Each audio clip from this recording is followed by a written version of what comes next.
एवरग्लिम के आकर्षक गांव में, जहां रोजमर्रा की जिंदगी के साथ साथ रहस्यमय चमत्कार भी मौजूद थे, सेराफिना नाम की एक जादुई चुड़ैल रहती थी। अतीत की कहानियों की रूढ़िवादी चुड़ैलों के विपरीत सेराफिना का दिल जितना गर्म था, उसके मंत्र उतने ही शक्तिशाली थे। अपनी दयालुता के कार्यों के लिए जानी जाने वाली सेराफिना ने ग्रामीणों के जीवन में खुशी और सकारात्मकता लाने के लिए अपनी जादुई क्षमताओं का उपयोग किया। श्राप देने के लिए औषधि बनाने के बजाय उसने ऐसी औषधि बनाई जो बीमारियां ठीक करती थीं और सौभाग्य लाती थीं। उसकी मंत्रमुग्ध जड़ी बूटियों की सुगंध हवा में भर गई, जिससे शांति और आशा का माहौल बन गया। एक दिन एवरग्लिम में एक ऐसी छाया के बारे में खबर फैल गई जो गांव को अंधेरे में डुबाने की धमकी दे रही थी।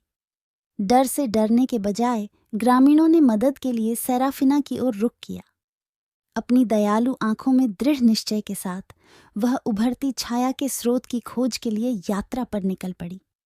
जैसे ही सेराफिना ने रहस्यमय जंगल में प्रवेश किया, उसके जादुई साथी लुमिना नामक एक दोस्ताना उल्लू और विम्सी नामक एक शरारती गिलहरी उसके साथ गए।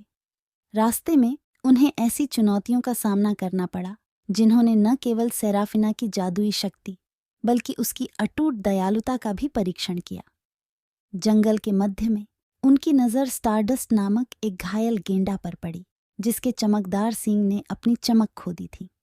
सेराफिना ने अपने कोमल स्पर्श और सुखदायक मंत्रों से स्टारडस्ट के घावों को ठीक किया और यूनिकॉर्न की आंतरिक रोशनी को फिर से जागृत किया। आभारी स्टारडस्ट उनकी खोज में तिकड़ी में शामिल हो गया। इसकी झिलमिलाती अयाल उनकी यात्रा में जादू का स्पर्श जोड़ रही है। जैसे ही वे जंगल में गहराई तक गए, सेराफिना को पता चला कि छाया एक भूली हुई जादुई कलाकृति का परिणाम थी। बल का सहारा लेने के बजाय उसने एक अलग तरीका चुना। करुणा और समझ के मिश्रण के साथ उन्होंने कलाकृति के साथ संवाद किया, इसके परित्याग और अकेलेपन की कहानियों को उजागर किया। उसकी दयालुता से प्रेरित होकर सेराफिना ने एक समाधान पेश किया, एक नया उद्देश्य, और उसकी कुटिया में मंत्रमुग्ध अवशेषों के बीच एक जगह। जैसे जैसे कलाकृतियों को सांत्वना और स्वीकृति मिली, छाया धीरे धीरे खत्म हो गई, जिससे एवरग्लैम के जीवंत रंग एक बार फिर प्रकट हो गए। सेराफिना की उदारता के लिए आभारी ग्रामीणों ने उसे अपने जादुई क्षेत्र में प्रकाश की किरण के रूप में मनाया। सेराफिना ने अपनी गर्मजोशी भरी मुस्कान और देखभाल करने वाले दिल के साथ ग्रामीणों और एवरग्लिम के मंत्रमुग्ध प्राणियों दोनों की भलाई के लिए अपने जादू का उपयोग करना जारी रखा।